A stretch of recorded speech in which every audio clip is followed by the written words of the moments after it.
থাইল্যান্ডের নারকেল বাগানগুলোতে ঢুকতে হলে আপনাকে খালের উপর দিয়ে এইভাবে বাঁশের সাহায্যে লাফ দিয়ে যেতে হবে।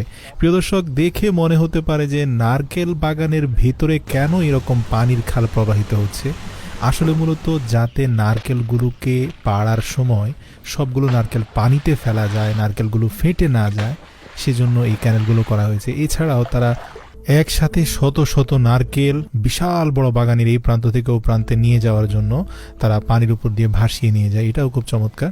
তারপরে দেখা যায় যে একটা ট্রলিতে করে নিয়ে যাচ্ছে এবং ফ্যাক্টরিতে নিয়ে একটা স্বয়ংক্রিয় মেশিনের সাহায্যে নারকেলগুলোকে রাউন্ড শেপে খুবই চমৎকারভাবে কাটিং করছে এবং ধারালো চাপাতির সাহায্যে এগুলোর দু প্রান্ত মসৃণ করে নিচ্ছে।